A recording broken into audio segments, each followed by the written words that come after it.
हैन। जसले माया गर्छ मेरो मेरो मेरो भन्छ, संसारकोलाई मेरो भन्छ, त्यो मेरो भनेको कुरा पनि फुत्केर जान्छ। स्वर्गकोलाई मेरो भन्नुहुन्छ, स्वर्गको पनि आयो संसारको पनि आयो, सब कुरा आयो कसको द्वारा? परमेश्वरद्वारा, पिताद्वारा। परमेश्वरलाई छोड्नु भएन, परिवार पनि छोड्नु पर्दैन, परिवार पनि त्याग्नु पर्दैन। पितामा अडा रहनुभयो, पितामा खडा रहनुभयो, पिताको वचनलाई आफ्नो भोजन बनाउनुभयो, पिताको वचन भएर चल्नुभयो, पिताको सल्लाह अनुसार चल्नुभयो, पितासँग परामर्श लिनुभयो, पितालाई सोध्नुभयो, पिताको आत्मा अनुसार चल्नुभयो। घुमेको पनि परमेश्वरले डबल गरेर खाँदी खाँदी हाम्रो अगाडि दिइसक्नुभयो। जब तपाईँ संसारको डरले परमेश्वरको महिमा छोड्नुहुन्छ, तब तपाईँ रित्तिन लाग्नुहुन्छ, सिद्धिन लाग्नुहुन्छ, किनकि संसारको माया छडेको, ईश्वरको माया सदा सर्वदा हो, परमेश्वरको माया सदा सर्वदा हो। किनभने हामीलाई रच्नु भयो कसले? परमेश्वरले। त्यसकारण हाम्रो फाइदा पनि खोज्नु भएको छ कसले? परमेश्वरले। हामी प्रत्येक आमा बुवाहरूले आफ्नो सन्तानको फाइदालाई हेर्छौँ। मेरो बच्चाको फाइदा के छ? आफू दुःख गरेर पनि बच्चा सुखी भयो, बच्चाको लागि फाइदा खोज्छौँ हामी। 9 महिनापछि देखेको आमा बुवाले बच्चाको फाइदाको लागि काम गर्छौँ भने स्वयं सृष्टि गर्ने, स्वयं नसा नसा मासु रगत सबै कुरा सृष्टि गर्ने परमेश्वरले के हाम्रो फाइदा सोच्नु भएको छैन र? तपाईँ रोइरहेको हेर्न चाहनुहुन्छ र? तपाईँ तडपिरहेको हेर्न चाहनुहुन्छ र? तपाईँ आत्तिरहेको, भड्किरहेको, जलिरहेको, कमजोर भइरहेको हेर्न चाहनुहुन्छ र? नै। परमेश्वरले हिजोको दिनमा त तपाईँले पितालाई नचिन्दै नजान्दै गर्दा त संसारकाहरूले गरेका ती दमन, शोषण, पीडा, कष्ट, बाधा, रुकावट, शैतानले गरेको अत्याचारहरू देख्न नसकेर सर्लक्क सबै समस्यालाई हटाएर सबै पापहरूलाई धोई पखाली गरेर सर्लक्क काखमा राख्नुभयो भने अब काखमा राखेको बच्चालाई अरूले डस्दै गरेको, अरूले पेल्दै गरेको, अरूले हेप्दै गरेको हेर्न सक्नुहुन्छ र? हाम्रो पिता कृपालु हुनुहुन्छ, हाम्रो पिता दयालु हुनुहुन्छ, हाम्रो पिता करुणाको स्रोत हुनुहुन्छ। परमेश्वर हजुरको महान काम प्रकट भइसक्यो। बच्चा बोले अनुसारको काम गर्न तयार छु, म तयार छु। यति मात्रै होइन, अनगिन्त स्वर्गदूतहरू पनि तयार छ हाम्रो काम गर्नु। तपाईँ सही कुरा बोल्नु, सही सोचलाई अभ्यास गर्नु, प्र्याक्टिकल गर्नु, सही वचनलाई प्र्याक्टिकल गर्नु। घरमा खराबी चलिरहेछ, खराबी चलिरहेको मन नबनाउनु, उत्रिहाल्नु, उठिहाल्नु। घरमा अशान्ति भएको छ, शान्तिको नजरले हेर्नु। धन्यवाद पिता, स्वर्गको शान्ति छाइसकेको छ मेरो घरमा। बोल्नुभयो, अशान्ति ठाउँको ठाउँ नष्ट भइसक्यो। शान्तिमय वातावरण पिता परमेश्वरले डाइरेक्ट प्रत्यक्ष रूपमा हाम्रो जीवनमा दिइसक्नुभयो। त्यसै कारण पिताले हामीलाई भन्नुहुन्छ, हरेक समय भन्नुहुन्छ, बच्चा संसारबाट आएको सबै कुरामा नडरा, त आफै बदला नलिनु। बदला लिने काम मेरो हो, त आफै बदला लिन नला। म बुझाउँछु, म सिकाउँछु, म अराउँछु भनेर नला। गर्नेवाला म हो, मलाई छोड्दे। तब तैँले गर्न नसकेको, तिमीले सम्हाल्न नसकेको, तिमीले सुधार्न नसकेको, तिमीले आफ्नो बनाउन नसकेको कुरालाई पनि सजिलैसँग मैले कुभलोको कामलाई पनि भलाइको काममा बदलिसकेको छु।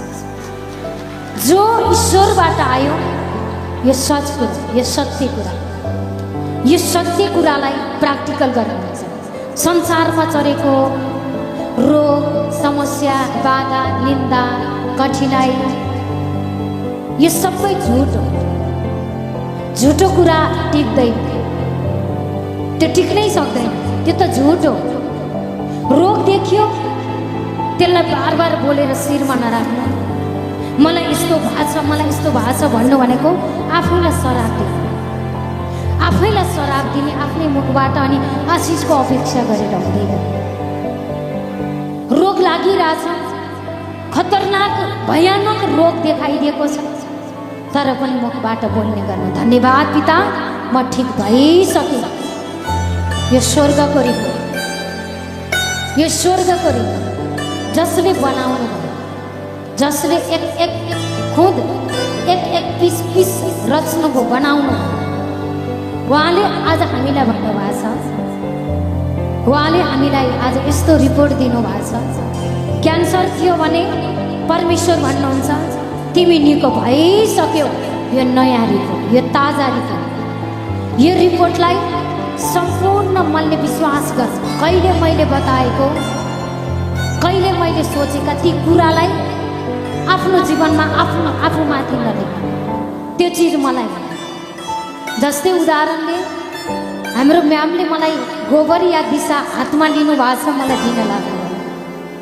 उहाँले दिँदै गर्दा नाइ नाइ मलाई चाहिँदैन, म त लिन्न छि भनेर मैले लिन भने त्यो हुन्छ कसको? उहाँकै हुन्छ। त्यस्तै तपाईँलाई कुनै पनि शरीरमा जीवनमा खराबी कुराको त्यागहरू, खराबी कुराहरू कसैले छ भन्दै गर्दा नाइ नाइ यो मलाई होइन, मलाई त मेरो परमेश्वरले सत्यताको काम गरिसक्नु, यो त मलाई हो। उहाँले दिनुभएको कुरा मैले लिन कसको हुन्छ? उहाँकै हुन्छ। उहाँले दिनुभएको कुरा सजिलै लिने अनि गनायो भनेर हुन्छ त? गनाउने कुरा लिने अनि लिएपछि गनायो भनेर हुन्छ र? दिँदै गर्दा सचेत हुनु पर्यो, नाइ छे म यो लिन्न भनेपछि कसको हुन्छ? जसले दिन लागेको उसकै हुन्छ। त्यस्तै उसले चाहिँ दिन लाग्छ, पत्ता नै कसको मुखद्वारा दिन लाग्छ। मिल्ने साथीद्वारा पनि दिन लाग्न सक्छ, श्रीमानद्वारा, श्रीमतीद्वारा, या लिडरद्वारा, या हरेक कोहीद्वारा पनि उसले खराबी कुराहरू दिन चाहन्छ। उसले दिँदै गर्दा याद गर्नु, खराबी कुरा मलाई होइन, असल कुरा मलाई हो, भलाइको काम मलाई हो, सफलताको काम मेरो। काम बिग्रिरहेको छ, काम बिग्रिरहेको छ, बोल्नुभयो बिग्रिरहेको छ। धन्यवाद पिता, तपाईँको बुद्धि दिनु, ज्ञान दिनु। यो केही न कामकोले त बिगार्न सक्छ भने शक्तिशाली तपाईँले सपार्न सक्नुहुन्न र तपाईँले सपार्न सक्नुहुन्छ। धन्यवाद पिता, हजुरको कामले यसमा के छ त? हजुरको इच्छा के छ? हजुरको चाहना के छ? हजुरले के राख्नु भएको छ? मलाई त्यो काम देखाउनु, त्यो कुरा देखाउनु पिता। परमेश्वरको बुद्धिलाई प्रयोग गर्ने मान्छे बुद्धिमान हुन्छ। परमेश्वरले पनि भन्नुभएको छ, त्यो मानिस धन्यको हो जो आपत विपदमा स्थिर रहन्छ। परीक्षालाई पार गरिसकेपछि, खराबीलाई पार गरिसकेपछि त्यसले त्यो जीवनको मुकुट प्राप्त गर्छ। त्यो जीवनको मुकुट, गवाईको मुकुट, धनको मुकुट, असल मनको मुकुट, मिल्नै नसक्ने मानिससँग पनि मिल्न सक्ने मनको मुकुट, हैन? हरेक खालका आशिषको मुकुट। त्यो मानिस धन्यको हुन्छ जो आपत विपदमा, कठिनाइमा स्थिर हुन्छ। परीक्षाको पार गरेपछि, परीक्षा कोबाट आउँछ? खराबीबाट आउँछ। खराबी चिज दिएर परमेश्वरले परीक्षा गर्नुहुन्न। परमेश्वरले परीक्षा गर्नुभयो जो अब्राहमलाई गर्नुभयो। 99 वर्षको उमेरमा छोरालाई जन्म दिनुभयो। परमेश्वरले दिनुभयो इसाक, छोरालाई दिनुभयो। छोरा दिनुभयो। छोरा दिएपछि त परमेश्वरले एकमात्र छोरा 99 वर्षको उमेरमा दिएको एकमात्र छोरा, त्यही छोरालाई पनि परमेश्वरले भन्नुभयो अब्राहम भन्दा हजुर परमेश्वर, म हजुरको वचनको प्रतीक्षामा छु, पर्खाइमा छु। किनकि अब्राहमको मन यस्तो थियो, शब्द आउने बित्तिकै टिपिहाल्ने, गरिहाल्ने, प्र्याक्टिकल गरिहाल्ने त्यस्तो नम्र मन अब्राहमसँग थियो। वचन आउने बित्तिकै पालन गरिहाल्ने मनलाई नम्र मन भनिन्छ। वचन आएको छ एकथरी, गरेको छ एकथरी, त्यो मनलाई घमण्डी मन भनिन्छ। घमण्ड खराबबाट आउँछ, नम्र मनको बाट आउँछ, परमेश्वरबाट आउँछ। अब परमेश्वरमा चलेको र परमेश्वरबाट आएको चिजलाई विश्वास गर्नुहुन्छ, ईश्वरीय जीवनयापन गर्न पाउनुहुन्छ, स्वर्गको जीवनयापन गर्न पाउनुहुन्छ। स्वर्ग देख्नलाई मर्नै पर्दैन, यही स्वर्ग प्रकट भएको छ। तर फेरि पुरानै सोच, पुरानै मन, पुरानै विचार, पुरानै धारणालाई तपाईँले बोक्नुहुन्छ भने, जस्तै एक दिन एकजना टिचरले आफ्नो स्टुडेन्टलाई, आफ्नो विद्यार्थीलाई एकदमै उसको मोजा गनाइरहेको रहेछ। क्लास पढाउँदै गर्दा एकदमै मोजा गनाएको। मोजा गनाएपछि भन्नुभएछ, तिम्रो मोजा एकदमै गनाएको छ, तिमीले त्यसलाई फेर अनि नयाँ लगाऊ भन्दा बच्चाले के गरेछ भन्ने बित्तिकै मानिहाल्यो। अर्को दिन पुरानो मोजा हटाएर उसले के गर्यो, नयाँ मोजा लगायो। नयाँ मोजा लगाए, फेरि पनि क्लासमा गयो, फेरि पनि गनाइरहेछ। किन गनाइरहेछ भन्दा मोजा हेर्दा त नयाँ लगाएको छ, किन गनाइरहेछ भन्दा उसले के गरेछ, पुरानो मोजालाई, गनाउने मोजालाई गोजीमा राखेछ, नयाँ मोजालाई लगाएछ। पुरानोलाई राखेछ, पुरानोलाई पनि साथमा राखेछ, तब गना। त्यस्तै परमेश्वरले पुरानोलाई हटाऊ भन्नुभएको छ।